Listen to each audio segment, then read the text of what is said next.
suuragal ma tahay in dad sabool ah ay 5 goor laban khayraadka daleeyahay waliba 8 sano oo kali ah haddii aad ka hadlayso Brazil jawaabtu waa haa ka waran haddii aad ogaato in qofka shaqadaas qabtay uusan dhammaysan waxbarashadiisii hoose waa nin fahmay sida loo xalliyo dhibaatooyinka saboolka maxaa yeelay dadka saboolka ah ayuu ka sii saboolsanaa waa Lula da Silva taageerihii wax mahaysatada taasina waa Brazil dhulkii khilaafka iyo hardanka sidee haddaba wadankii Samba u hormariyay saboolkiisa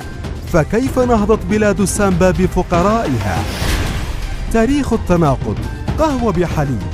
Brazil waxaa lagu tiriyaa inay ka mid tahay dawladaha bedkoodu aadka u ballaaran yahay isla markaana leh khayraadka aadka u badan waa sababta ka dhigtay meel uu hunguriyeeyo gumaystihii Boortaqiisku kaasoo xukumayay muddo 3 qarni ama 300 oo sano ah ugamana guurin si dhammaystiran ilaa sanadkii 1827 isaga oo uga tagay koox yar oo dabaqad sare ah aristocracy kuwaas oo milkiyay ama yeeshay dadkii iyo dalkiiba isla markaana ciidan ka dhigtay saboolka iyo wax mahaysatada nidaamka jamhuurigu waxa uu ka dhashay Brazil sanadkii 1889 waxa uu ahaa xilli cusub ha yeeshee wax cusub uma keenin saboolka Brazil iyo deegaankaba sidaas awgeed xaalku waxa uu iska ahaa murugo iyo musiibo wada jira waxa imanayay xukuumado militari ah oo keligii talis ah waxa jiray dagaal sokeeye dhibaatooyin dhaqaale wadankana waxa gacanta ku dhigay ganacsatada waaweyn ee bunka waxa uu ahaa xilli dadka hodanka ah u siyaadiyay hodantinimadooda kuwa saboolka ahna u kordhiyay saboolnimadoodii Brazilna waxa uu ka dhigay dawlad bun iyo caano la isku darsado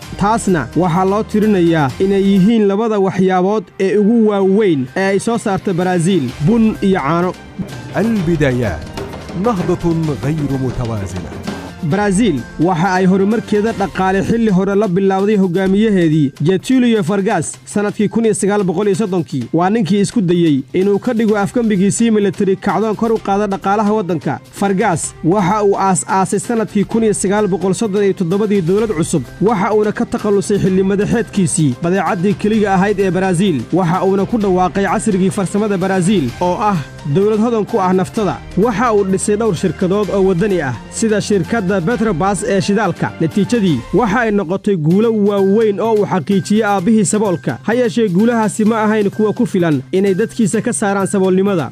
السنوات الذهبية 50 سنة في 5 سنين sanadkii 1956 waxaa talada Brazil qabtay nin muddo dheer ku jiri doono xusuusta dadka Brazil magaciisu waa Juscelino Kubitschek halku dhigiisuna waxa uu ahaa 50 sano oo ku jirta 5 sano Kubitschek waxa uu ku guuleystay inuu u rago Brazil dawlad farsamo oo miisaan leh aad ayay ugu hormartay xilli madaxeedkiisii farsamaynta baabuurta doomaha iyo farsamada culus waxa uu ka faa'iideystay kheyraadka biyaha wadanka oo aad u weyn si uu u dhiso xarumaha laga dhaliyo awoodda korontada ama leyrka iyada oo la adeegsanayo biyaha waxa uu dhisay jidadka waaweyn ee dhaqsaha badan isaga oo isku xiray Brazil geeska gees Juscelino waxa uu ka raray caasimadii wadanka magaalo xeebeedka Rio de Janeiro isaga oo u raray magaalada Brasilia oo dhacda bartamaha wadanka ujeedkuna waxa uu ahaa in jihaynta horumarinta loo jeediyo gudaha Braziliga saboolka ah magaalada Brasilia oo UNESCO u aqoonsatay inay tahay magaalo leh dhaxal dhaqameed caalami ah waxa dhisay injineeradii dhismaha ee Brazil iyaga oo u naqshadeeyay qaabka diyaaradda si ay u noqoto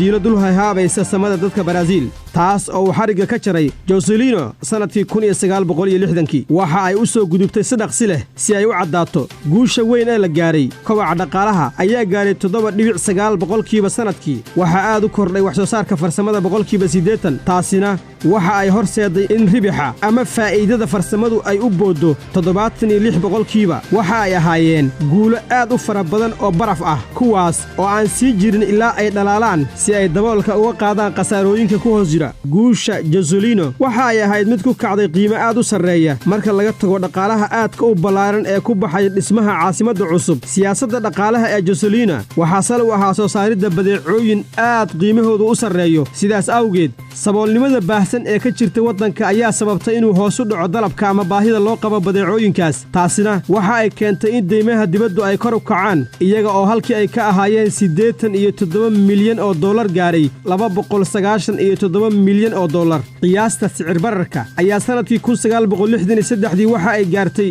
81% sidaas awgeed wadankii oo dhan waxa ku baahay isku dhac iyo rabsho natiijadiina waxa ay noqotay inuu sii ballaarto godkii gunta weynaa ee u dhaxeeya dabaqadaha hodanka ah iyo saboolka ee Brazil markii uu talada qabtay Jawaab Goulart waxa uu isku dayay dib u soo celinta miisaanka dhaqaalaha waxa uu la yimid siyaasad bulsho oo ku wajahan kor u qaadida dhaqaalaha dabaqada hoose waxaase lagu kiciyay eedan la xiriira hanti wadaag ama shuuciyad xilligii uu socday dagaalkii qabooba kadibna afgambi ayaa dhacay sanadkii 1964 waxaana awoodda ku soo noqday militarigii dhaqaalaha Brazilna waxa uu sii waday kobac gaaray qiyaastii 10% sanadkii sidaas oo kalena waxa sii fiday ama sii balaartay faraqa u dhaxeeya saboolka iyo hodanka qorshaha xukunka militarigu waxa uu sal ka dhigtay taageeridda dabaqada hodanka ee wadanka taas oo aan ka ahayn deegaanka wax ka badan 10% sababtoo ah militarigu waxa uu rumaysnaa in dabaqada hodanku kordhin karto dalabka ama baahida badeecooyinka sidaas awgeedna ay farsamadu heli doonto firfircooni ha yeeshee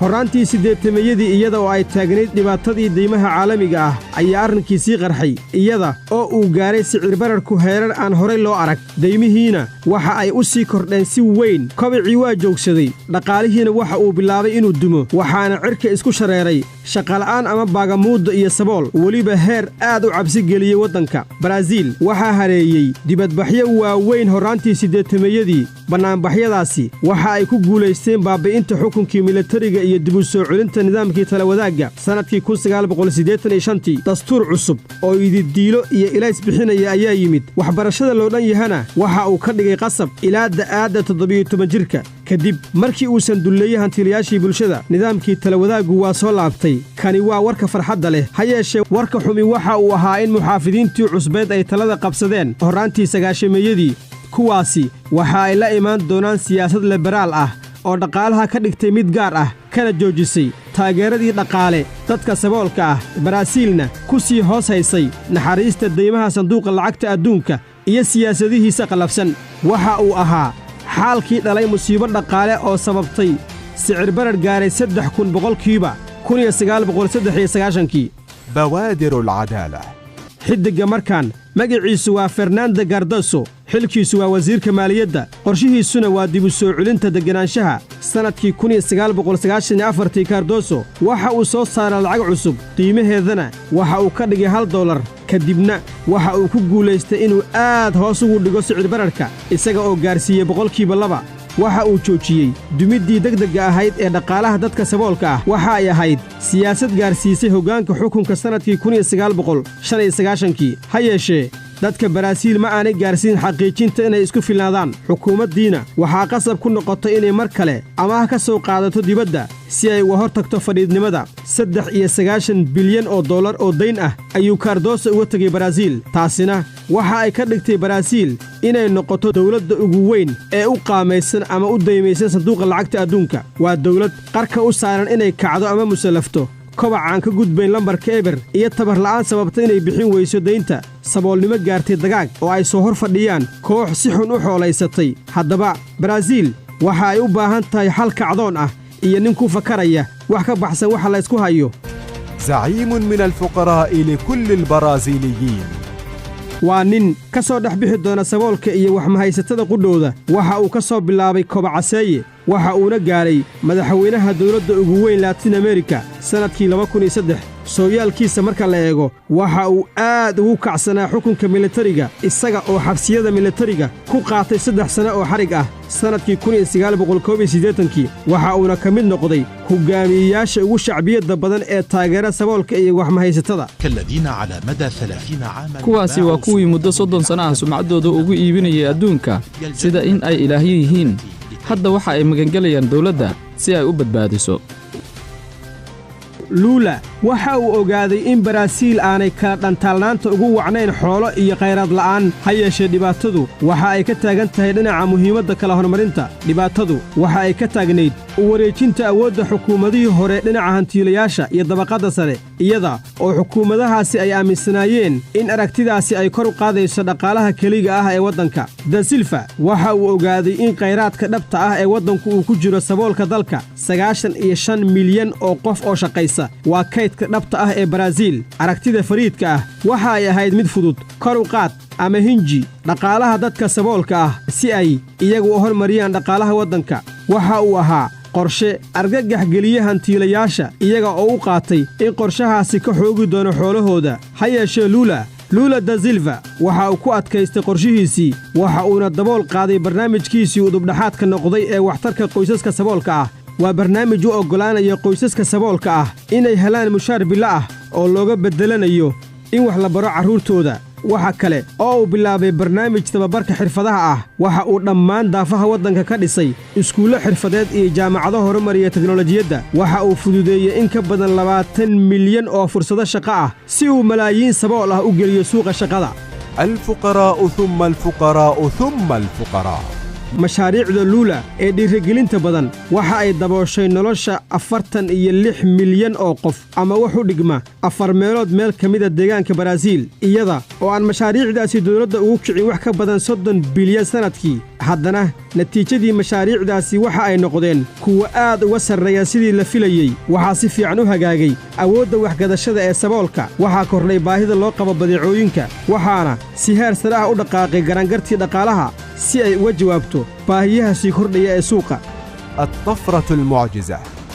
muddo 8 sano gudaheed ah Baraasiil waxa ay bixisay dhammaan deymihii sanduuqa lacagta adduunka kaba sii fiicane waxa ay noqotay mid ka mid ah dawladaha ugu waaweyn ee deynta siiya IMF waxaana kor u kacay mushaarka ugu hooseeya ee la qaato isaga oo ka kacay 200 oo riyaal isla markaana gaaray 510 riyaal waxa hoos u dhacay qiyaasta shaqala'aanta iyada oo halkii ay ka ahayd 9.2% hoos ugu dhacday 6.2% dhaqaalaha ka soo xarooda waxyaabaha ay dhoofiso Baraasiil ayaa kor uga kacay 60.3% isaga oo gaaray 152.9 bilyan oo dollar kaydka lacagta ayaa ka kobcay 38 bilyan isaga oo gaaray 275 bilyan oo dollar qiyaastii 28 milyan oo qof ayaa ka tallaabsaday xariiqa saboolka xarumaha lagu fuliyo danta guud ayaa gaaray 7,000 oo xarumood nafaqa darrida carruurta ayaa hoos ugu dhacday 61% waxaana kordhay tirada ku biiraysa tacliinta sare qiyaas dhan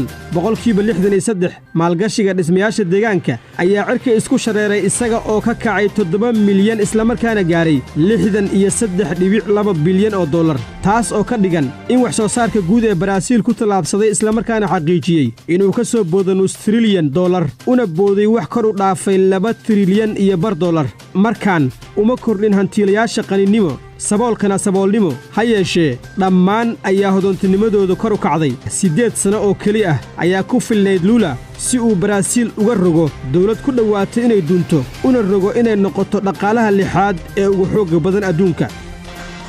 عودة الأزمة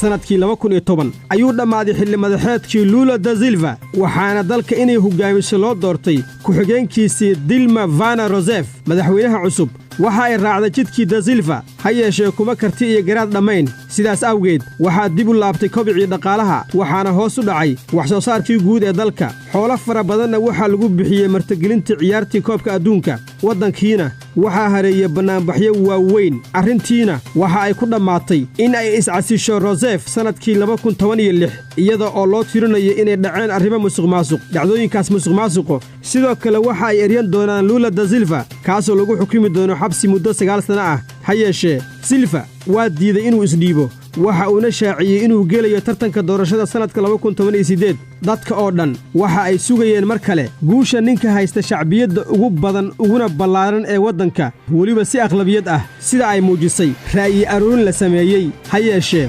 hanjabaadda hoggaamiyayaasha ciidanka xoogga dalka ee ahayd inay soo faragelinayaan doorashada ayaa ku qaaday luula inuu isu dhiibo booliiska sidaas awgeed waxaa loo diiday inuu galo tartanka doorashada madaxtinimo doorashooyinkii waa dhaceen si uu ugu guulaysto xagjirka midigta fog oo ah sargaal howlgab ah waa Jair Bolsonaro sidaas awgeed waxaa dib ugu soo noqday talada Baraasiil jananadii taageeraya dabaqada sare ee hantiilayaasha si ay tijaabadii guulaysatay ee dhaqaalaha Baraasiil dhammaanteed ugu dhacdo kala goys halis ah waa kala goys uu xabsiga gelayo aabihii saboolka kaas oo uu ku tilmaamay Obama inuu yahay siyaasiga ugu caansan adduunka Baraasiil dhammaanteedna ay gelayso imtixaanka dib u laabashada ha yeeshee ma aha dhammaadkii sida uu da silva ka yidhi hadalkii ugu dambeeyey ee uu ka jeediyey meel fagaara ah luula waxa uu noqday aragti tijaabada Baraasiilna waxa ay noqonaysaa ayaamaha soo aadan hagaha uu adduunku ka shidaal qaadanayo si uu xal ugu helo dhibaatooyinkiisa